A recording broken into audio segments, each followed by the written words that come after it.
Kumuha naman tayo ng update sa lagay ng bagyong Hener mula kay Pag-asa Weather Specialist Veronica Torres. Magandang gabi po, Binibining Veronica Torres.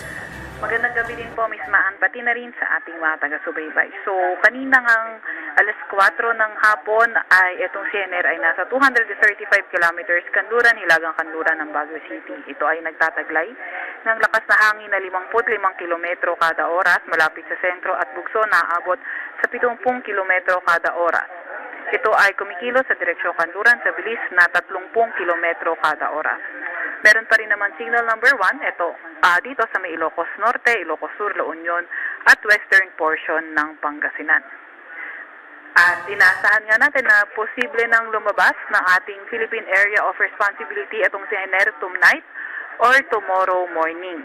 Meron pa rin naman tayong nakataas na gale warning sa western seaboard ng Southern Luzon at sa western at central seaboard ng Visayas. Binibining Torres, maaari po naming malaman yung lagay ng panahon mamayang gabi hanggang bukas po na umaga dito sa Kalakhang, Maynila. Opo, although sa ating latest na weather forecast, asahan natin sa Metro Manila na maulap yung papawirin at may mga kalat-kalat na pagulan, pagkilat-pagulog. However, by tomorrow, posible nga rin tayong makaranas ng mga malalakas na mga pagulan, moderate to heavy rains na posible umabot ng 50 to 100 millimeters of rain. May namamataan pa tayo o yung namumuong sama ng panahon? Posible bang pumasok to sa bansa o maging bagyo at pumasok sa bansa o magpang-abot sila ng bagyong Hener? Opo. Currently naman, dalawa lang yung minomonitor natin na bagyo. Itong si Hener na nasa loob ng PAR at yung nasa labas na may international name na si Pulasan. Itong si Pulasan ay hindi natin tinatanggal yung pagpasok niya sa ating Philippine Area of Responsibility anytime soon. Although magpapang-abot sila, posible sila magpang-abot ni Hener sa loob ng PAR.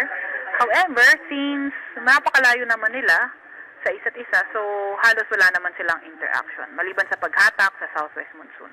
Ito po ba ay posibleng malakas na bagyo kung sakaling mabuo man itong ating bagong tinitignang sama ng panahon?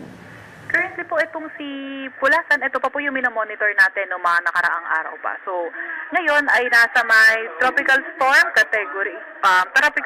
category siya. And then, itong si Pulasan, ayun din naman, ayun po, TS category, and titingnan natin kung mas lalakas pa siya. Pero malayo naman po ito sa ating landmass at napakababa po ng tsansa na maglandfall. Alright, maraming salamat po sa inyong panahon, Pag-asa Weather Specialist Veronica Torres. Magandang gabi po.